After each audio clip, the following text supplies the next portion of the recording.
because he is the playmaker. And at the end of the day, those guys, all that I just said, they're all playmakers. They're all playmakers. And so when you get that playmaker at that bigs position, boy, that puts a lot of pressure on the defense. And I want to address Perk for a second. Of course you do. To say that it wasn't Kyrie. No. It was the Brooklyn Nets that were doing that stretch when Kyrie came back, because this is why it wasn't just Kevin Durant. Now, Kevin Durant is the best player, one of the best players in the world. I'm not disputing that. But there's 2 points here. When you look at Kyrie's crunch time minutes, when you look at Kyrie's entire crunch time information, he is one of the top guys in the league. They got, the Jerry West Award that's coming out? He's one of the people that is a top 3 candidate. If you look at his stats in the fourth quarter in crunch time, he's one of the best. So that means when the Nets got to late games, who was hitting the game winner? I think it was in Toronto, hit that big game hits that three-pointer to win the game. So it was a collective unit. Now you take the biggest piece, Kevin Durant, out of that collective unit, and yes, teams will struggle. You take LeBron James, you see the Lakers struggling without Anthony Davis. You go and look around this entire league, Giannis, you look at, if you have the best, one of the top 3 players in the world, you take him out of the roster. Where I will disagree with you,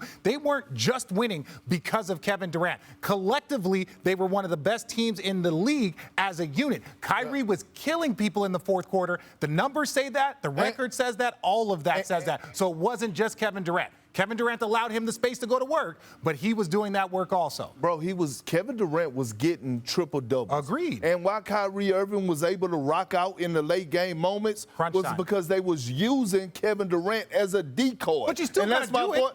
That's my point exactly. Without another superstar on the floor, when you can't use Kevin Durant as a decoy, can you go do and deliver in the same fashion? That's my point. Now, this is great. It's a great point, and that's what we're going to find out from Kyrie. But at the end of the day, the Nets' next 2 games, they face the Warriors in Golden State. We just got finished speaking about how Golden State struggles on the road, but at home, they're still pretty good. The 76ers, they face in Philadelphia. This is a tough schedule they have coming up, all without Kevin Durant. So, Zach, how do you see this going? Yeah, there's a lot of talk over there in the studio. I want to go back to the 7-course meal with the lemon pepper wings that Perk was serving up or whatever, because we're sitting here debating all this stuff. And what we're really talking about is before the season, when Kevin Durant explained why he had once requested a trade from the Nets, he talked about when he was injured last year and he sat back and watched a team that could not win without him, that lost 10 or 11 games in a row without him.